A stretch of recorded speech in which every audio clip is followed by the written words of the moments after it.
성경은 하나님의 말씀입니다. 그렇죠? 여러분 하나님의 말씀으로 믿으십니까? 아멘. 자, 우리는 하나님의 뜻과 목적을 이해하기 위해서 성경인 하나님의 말씀인 성경을 아주 소중하게 그리고 진지하게 읽습니다. 그런데 너무 진지하게만 읽다 보니 진지함을 넘어서 엄격하게 읽을 때도 많습니다. 그런데 성경에는 이 엄격한 상황과는 어울리지 않는 좀 재미있는 상황들이 꽤 많습니다. 오늘 말씀도 그런 면이 좀 드러나기도 하는데요. 이 상황이 재밌습니다. 누가복음 14장은 바리새인 지도자의 초대를 받은 예수님께서 그 자리에 함께 초대된 사람들과 이야기를 나누시는 이 장면입니다. 일단 바리새인은 예수님과 좋은 관계가 아니었습니다. 서로 비판하면서 갈등하는 관계였습니다. 바리새인은 예수님을 비판했고 예수님은 바리새인의 외식을 지적했습니다. 예수님을 초대하긴 했지만 동시에 예수님이 누구신지를 감시하고 검증하고자 하는 마음이 이 초대했던 바리새인과 그 함께 초대된 사람들의 마음속에 있었던 것이죠. 결코 편안한 초대, 식사의 자리가 아니었던 것입니다. 자, 그런데 불편한 자리일수록 그래도 분위기를 좀 좋게 만들려는 사람들이 있죠. 우리 좀 좋게 편하게 식사합시다. 우리 갈등하지 말고 좋게 합시다 라고 말하는 사람들이 있습니다. 어색한 관계를 풀어보자고 하는 것이죠. 우리가 읽은 첫 말씀 15절이 바로 그런 이야기입니다. 하나님 나라에서 떡을 먹는 자는 복되다 라고 하는데, 이게 지금 우리가 모여있는 이 자리가 하나님 나라고 우리가 지금 떡을 떼고 잔치를 벌이고 있으니 우리 모두가 참 복된 사람들이다 라고 하면서 이 사이를 좀 어색한 분위기를 풀어보려고 하는 것이죠. 그런데 예수님은 그냥 넘어가지 않으셨습니다. 그런 분위기를 풀어보자라고 이렇게 좋게 이야기하는 가운데 분위기를 깨는, 또 만약에 제가 그런 말을 했다면 목사님 참 눈치 없다라고 말을 들을 만한 그런 이야기들을 이어가십니다. 분위기를 깨는 이야기인지는 모르겠지만 그들이 놓치고 있는 진리를 가감없이 말하기로 선택하신 것이죠. 자, 그렇다면 예수님은 무엇을 말씀하시려고 이런 상황들을 만드셨던 것일까요? 이제 본격적으로 좀 보도록 하겠습니다. 1절부터 6절입니다. 누가복음 14장 1절부터 6절. 안식일에 예수께서 한 바리새인 지도자의 집에 떡을 잡수시러 들어가시니 그들이 엿보고 있더라. 주의 앞에 수종병 든 한 사람이 있는지라.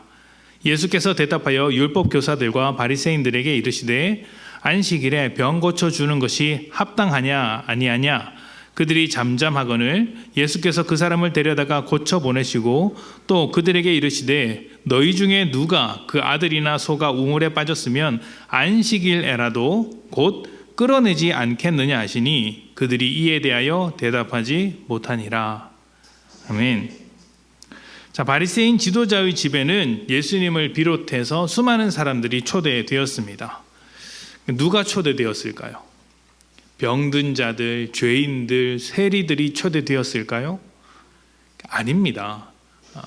같은 바리새인들, 율법학자들, 사회 주요 인사들, 중요한 사람들이 초대되었습니다. 아마 예수님도 그 당시 사람들에게 굉장한 인기를 한 몸에 받고 있었기 때문에 종교적으로, 사회적으로 인정받고 있는 분위기였기 때문에 초대되었을 것입니다. 물론 초대한 의도, 그 목적에는 검증해 보겠다라는 의도가 깔려 있죠. 자, 그런데 그렇게 초대된 사람들 중에 어울리지 않는 한 사람이 등장합니다. 수종병에 걸린 사람이 그 자리에 있었던 것입니다.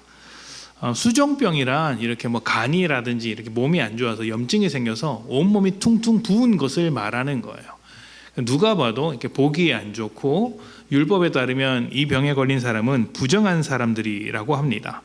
부정한 사람은 사람들로부터 격리되지 그 사람들이 많이 모여 있는 곳에 올 수 없습니다. 그런데도 불구하고 바리새인들이 많이 모여 있는 곳에서 거룩을 그렇게 중요하게 여기는 수많은 바리새인들이 모여 있는 그 자리에 수종병 걸린 사람이 와 있다는 것은 굉장히 이례적인 사건이었습니다. 그러면 그 사람은 왜 그 자리에 있었던 것일까요?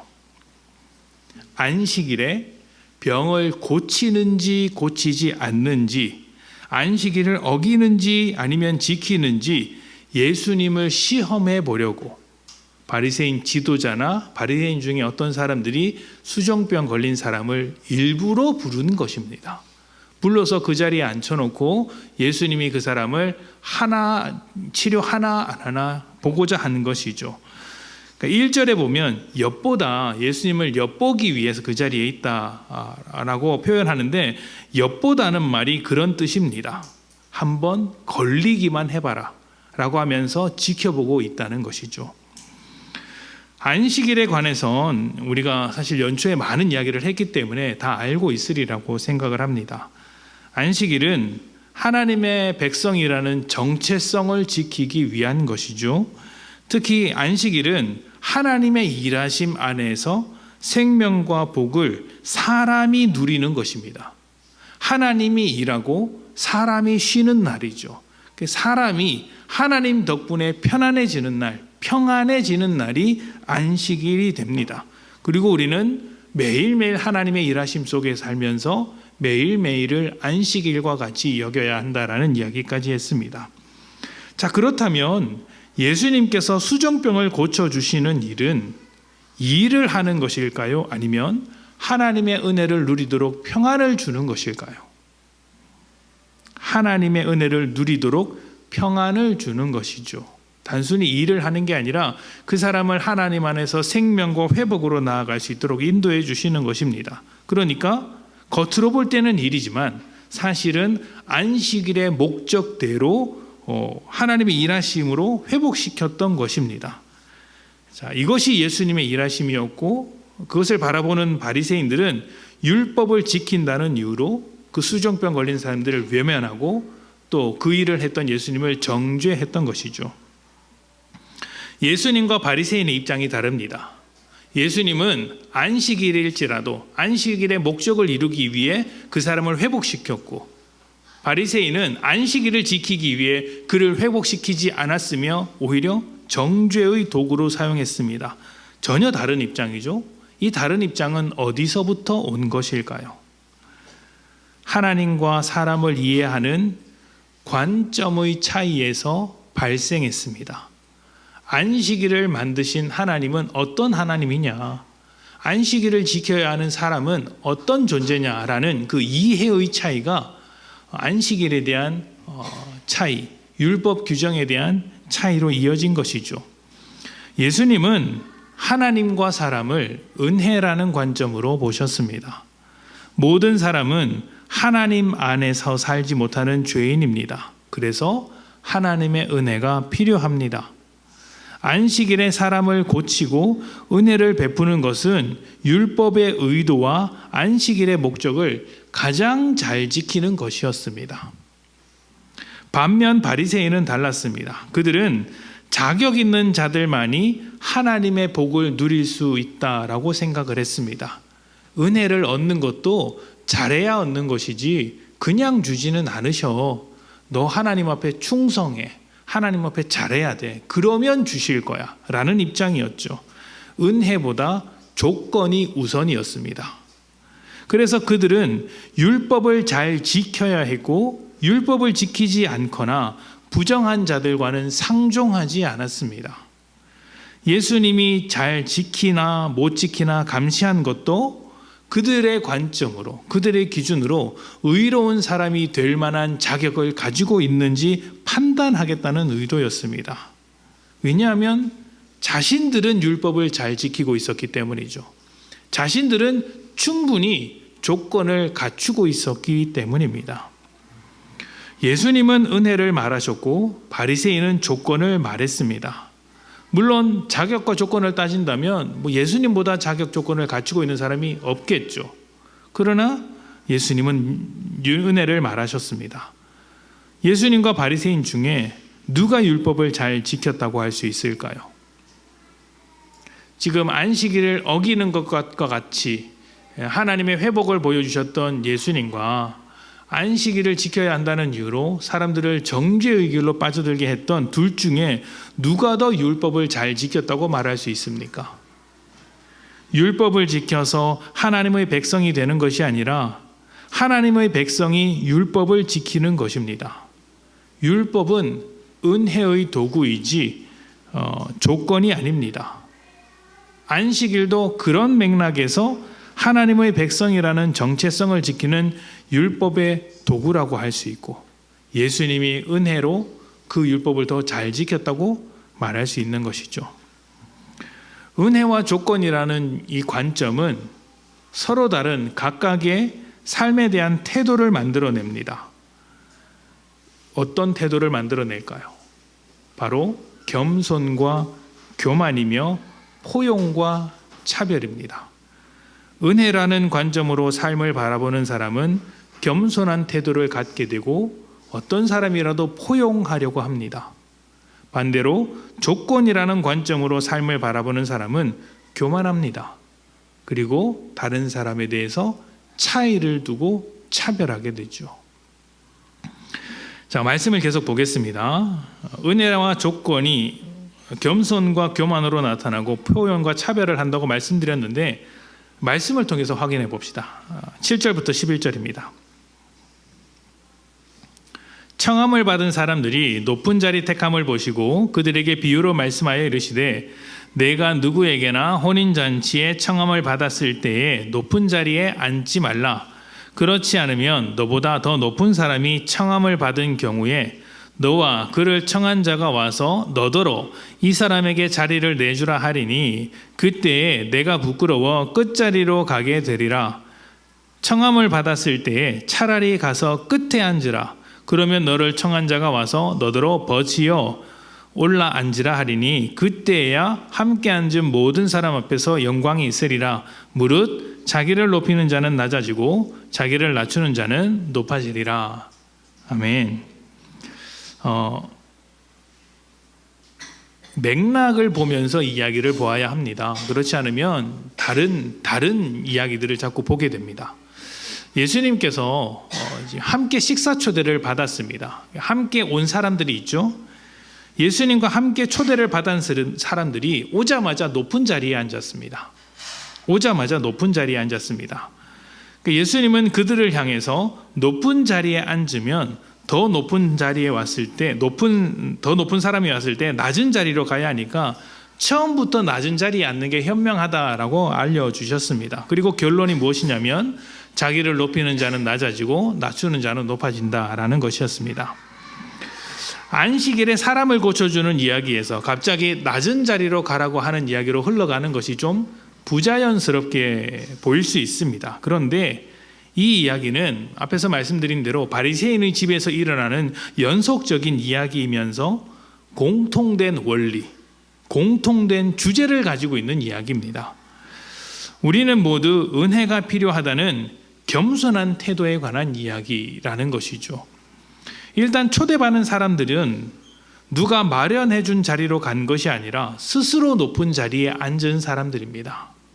자기 자신을 높은 자리에 올라갈 만큼 훌륭하다, 조건과 자격과 실력을 갖춘 의로운 자라고 생각하고 있는 것이에요. 스스로가. 그러니까 알아서 높은 자리에 찾아가는 것이죠. 그러나 예수님은 그들에게 끝으로 가라고 말씀하셨습니다. 이게 부드럽게 말해서 겸손해라, 너희가 끝으로 가면 다른 사람이 다시 높여줄 것이다, 이렇게 말씀하신 것이지, 사실 좀 공격적으로 표현하자면 주제 파악하라는 이야기입니다. 스스로 높은 자리에 앉은 사람들한테 너희 끝자리로 가서 앉아야지 라는 말과 같죠. 이것은 앞에서 다룬 안식일 이야기에서 드러난 바리새인들의 불순종, 교만을 교발하는 이야기이기도 한 것입니다. 여러분, 불순종이란 무엇일까요? 지금 이 당시 바리새인들이 살고 있는 유대 사회에 따르면 율법을 지키지 않는 것이 불순종이죠. 표면적으로는 그렇습니다만 사실은 율법을 지키는 것만이 아닙니다. 불순종이란 하나님의 뜻을 알고 그 뜻대로 살아가는 것이 아니라 하나님의 뜻을 거절하고 하나님의 뜻대로 의도대로 살아가지 않는 것을 말합니다. 그러니까 불순종이란 매 순간 하나님의 통치를 거절하는 거예요.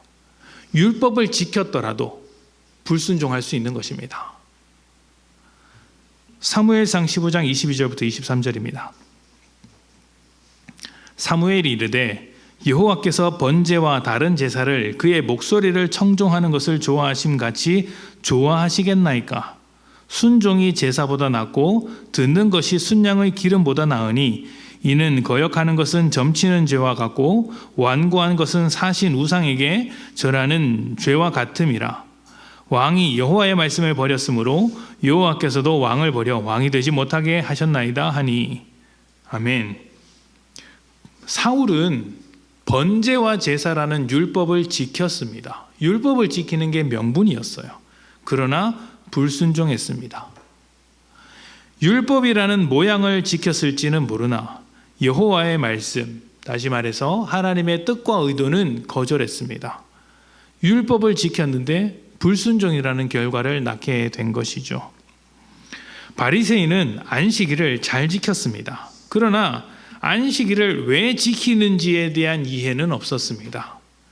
하나님의 일하심 속에서 쉼을 누리는 은혜의 날이라는 것을 잊고 안식일을 지키는 것에만 매달리면서 안식일을 지켰느냐 지키지 않았느냐, 어디까지 지켰느냐 어디까지는 지키지 않느냐라는 그런 조건에만 매달렸던 것이죠.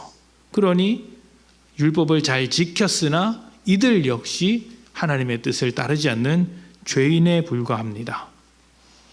예수님은 자신들이 죄인인지도 모르고 의로운 자리에서 다른 사람을 정죄하는 바리새인들에게 너희들 역시 죄인이다, 끝자리로 가야 할 사람들이라는 그 현실을 가르쳐 주신 것입니다.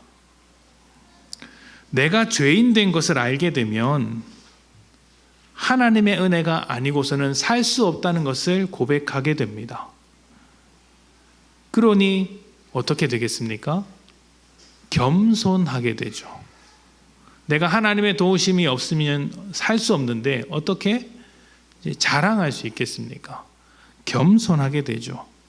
여기서 겸손이라는 것은 나의 뜻을 하나님의 뜻보다 앞세우지 않는 것입니다. 내가 죄인인데 하나님의 도우심이 없이는 살 수 없는데 어떻게 내 뜻을 주장할 수 있겠습니까? 하나님의 뜻을 따라가기에 바쁘죠. 그래서 자기를 자랑하지 않고 은혜를 베푸시며 인도하시는 하나님을 자랑합니다. 하나님의 일하심을 따라 하나님의 통치 안에서 살려고 애를 쓰죠. 이것이 겸손한 자의 모습입니다. 그러나 죄인이 아니라고 생각한다면, 내가 스스로 의롭다, 나는 충분한 자격을 갖추고 있다라고 생각하면 어떻게 될까요? 바리새인처럼 계속해서 자격과 조건을 가지고 따져들 것입니다. 내가 얼마나 잘하고 있는지를 드러내고 너는 얼마나 못하고 있는지를 찾아보려고 하겠죠. 자신을 포장할 뿐만 아니라 그 교만함에 빠져서 자기의 의로움을 자랑하고 또 다른 사람의 악함을 정죄하려고 할 것입니다. 자기 의로움을 자랑하는 사람에게 하나님의 은혜는 보상에 불과합니다. 내가 잘했으니까 하나님 당연히 은혜를 주셔야지, 보상받는 것이죠. 이런 사람들에게는요, 은혜에 대한 감사가 없습니다. 내가 잘해서 받는 건데 무슨 감사가 있습니까? 오히려 사람들의 마음은 좀 다를 거예요. 어떻게 다를까요? 왜 이것밖에 안 줘? 내가 이렇게까지 잘했는데. 그러니까 받은 은혜에 대한 감사는 없고 불평밖에 없어요. 다른 사람에 대해서도 똑같습니다. 내가 죄인인 것을 아는 사람은 다른 사람의 어떠함을 봤을 때 은혜를 구합니다. 아, 죄인인 나에게 은혜가 필요했듯이 저 부족한 사람에게도 은혜가 필요하구나. 죄인인 나를 받아주신 그 하나님의 은혜가 당신도 받아주기를 원한다 라고 생각을 할 것입니다. 그러니 어떤 자세를 취합니까? 포용적인 자세를 취하는 거예요. 포용적인 자세. 그러나 스스로 의롭다고 여기는 사람은 정죄합니다. 나는 했는데 너는 왜 못해? 나는 이렇게 조건을 갖추고 자격 있고 훌륭하게 신앙생활을 하고 있는데, 율법을 지키는데 당신은 왜 그것밖에 못해? 나는 대단하지만 너는 그렇지 못해 라는 식이죠. 그리고 잘하는 사람과 못하는 사람을 줄 세워서 차별합니다. 잘했으니까 대접받아야지, 못했으면 부족해, 나한테 배워 라는 것입니다. 그리고 아직 부족하기 때문에 자신의 세계, 나의 세계 안으로 들어오지 못하도록 선을 긋습니다. 그렇게 선을 그어서 자기만의 나라를 만드는데 그 나라는 하나님의 나라라고 할 수 없겠죠. 하나님의 나라는 은혜의 나라입니다. 자격 없는 자들에게 구원을 베푸시는 나라입니다. 죄인된 우리는 하나님을 찾아갈 수 없기 때문에 하나님이 우리에게 찾아오셨습니다. 예수님께서 하나님 나라와 하나님의 통치를 우리에게 이끌고 찾아오신 거예요. 그래서 마태복음이나 다른 복음서에서 하나님께서 사역을 시작하실 때 회개하라, 천국이 가까이 왔느니라 라고 말씀하세요. 회개해라, 너희가 천국으로 가야 한다가 아니고 천국이 너희에게 왔다라고 표현을 하세요. 우리가 찾아갈 수 없기 때문에 예수님께서 하나님의 통치를 이끌고 우리에게 찾아오신 것입니다. 그리고 이제 이 수많은 이야기를 한 다음에 오늘 본문 말씀이 나옵니다. 지금까지 말씀에서 예수님은 초대한 사람과 초대받은 사람들에게 너희들은 의로운 사람들이 아니다, 죄인이다, 겸손해라 라는 이야기를 하셨습니다. 그러니까 분위기가 어색해지겠죠. 우리 함께 식사 나누자고 초대했는데 그 초대한 사람에게 겸손해라 라고 이야기하면 분위기 좋겠습니까?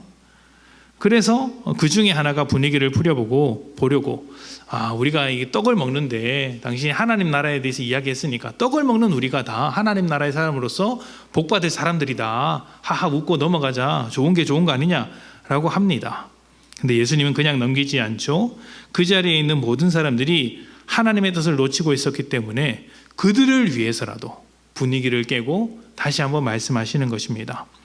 그리고 마지막 말씀을 하시는데 그 마지막 이야기가 우리가 읽었던 이제 말씀이었습니다. 내용은 이렇습니다.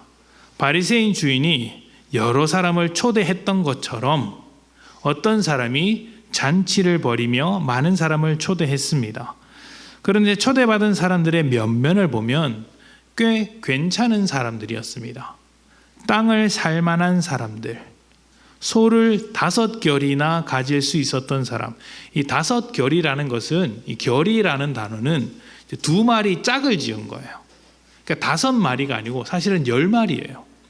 소 10마리. 그리고 결혼해서 가정을 꾸리고 있는 사람입니다.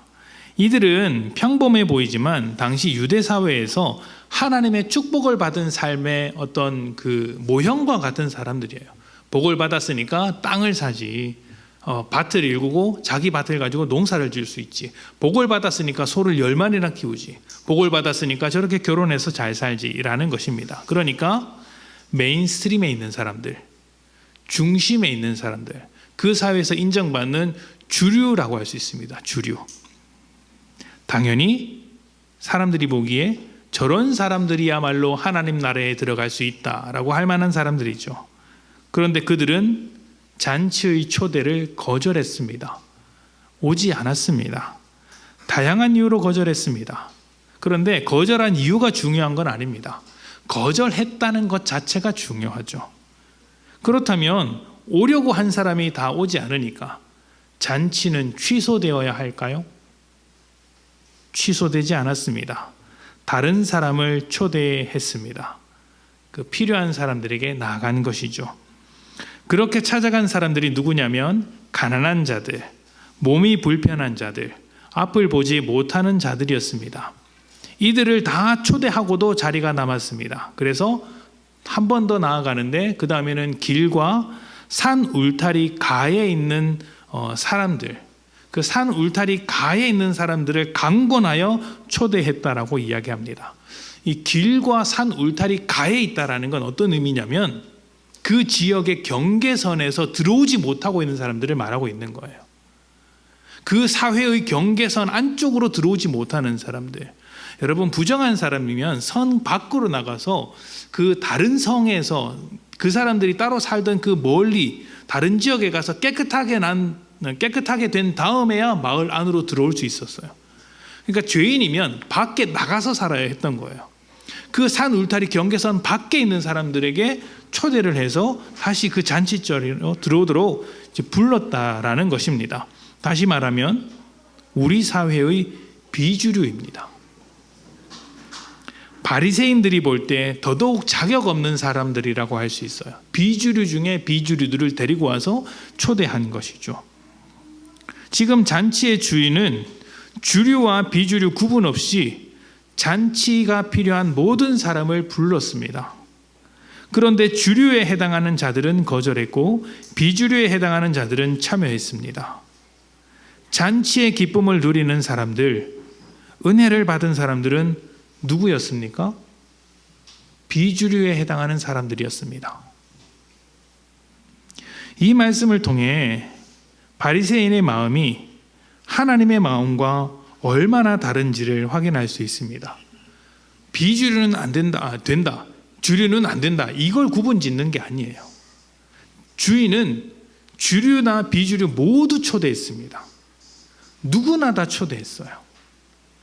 근데 초대를 받은 사람이 다르게 반응했다라는 이야기입니다. 바리새인은 누구만 초대했습니까? 주류만 초대했어요. 중심에 있는 사람들만 초대했어요. 그러니까 지금 예수님께서 하시는 말씀이 주인의 마음과 너희의 마음, 이 잔치의 주인의 마음과 이 집주인의 마음이 다르다는 것을 보여주고 싶은 것이죠. 핵심은 주인의 마음입니다. 하나님으로 생각할 수 있는 이 주인의 마음은 누구든지 배제하지 않고 잔치에 오라고 부르는 마음을 가지고 있습니다. 잔치가 필요한 자들, 은혜가 필요한 자들에게 모두 은혜를 주는 것이죠.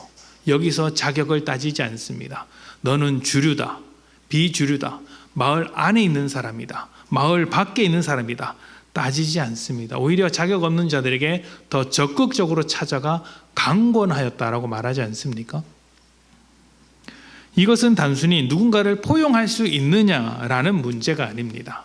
나는 여기 있고 내가 마음을 넓게 가져서 힘든 사람도 포용해야지, 이런 문제가 아니에요. 조금 더 본질적인 문제입니다.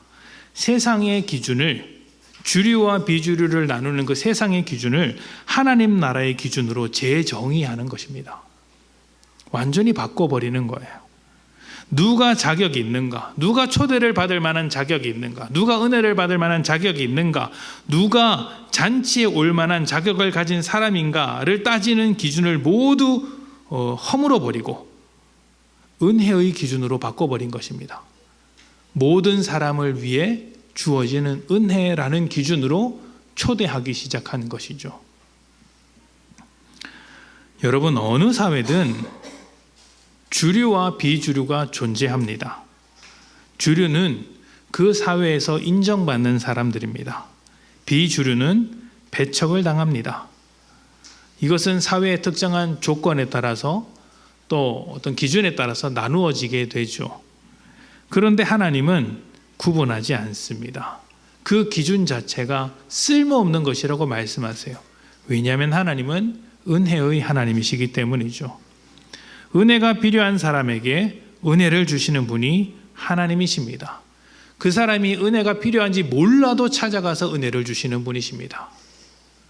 사회의 경계선에 서서 배회하는 자들, 안쪽으로 들어오지 못하는 사람에게까지 찾아가서 은혜를 주십니다. 누구든지 포용하되 차별은 없습니다. 왜요? 왜 하나님은 차별하지 않으실까요? 왜 기준을 정하고 그 기준 안으로 들어오라고 말하지 않으실까요? 그렇게 하면 아무도 못 들어오기 때문이에요. 모든 사람이 죄인이기 때문입니다. 그래서 이 기준 자체를 넘어서 내가 은혜로 너희를 모두를 받아주겠다 하는 것이 하나님의 마음이라는 것입니다. 우리는 하나님과 다른 마음으로 살아갈 때가 참 많습니다.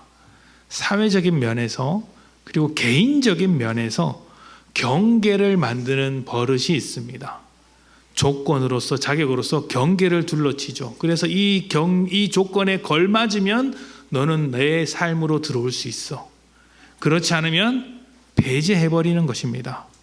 선을 그어놓고 이 선 안으로 들어오면, 자격과 조건을 갖추면 나와 함께 살아갈 수 있는 의로운 사람이야. 적어도 나에게 당신은 주류야, 메인스트림이야 라고 여긴다는 말입니다.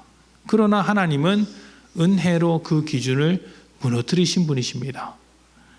우리 모두에게 은혜를 베푸셨고 우리에게도 은혜의 삶을 살라고 요구하고 계십니다. 만약 우리가 그 은혜를 인정하지 않고 계속해서 선을 긋는다면 어떻게 될까요?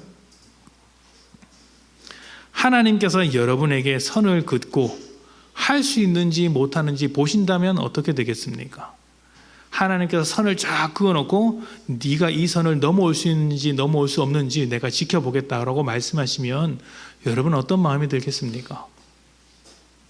당장 하나님 도와주십시오라는 말이 나오지 않겠습니까?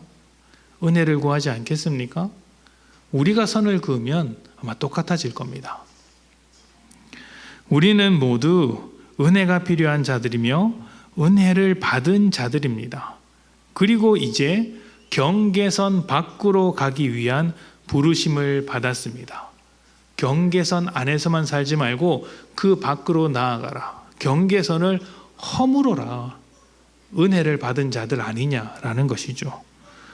우리의 시선이 하나님을 닮아가기를 원합니다. 겸손한 마음으로 포용하되 경계선을 허물어 더 많은 사람들에게 은혜를 나누기 원합니다. 그렇게 될 때 우리는 은혜의 질서로 변해가는 하나님 나라를 보게 될 것입니다. 여러분을 통해 하나님 나라의 질서가 우리 지역 가운데 또 우리나라 가운데 온 세상 가운데 세워지기를 축복합니다. 아멘. 우리 함께 기도하겠습니다.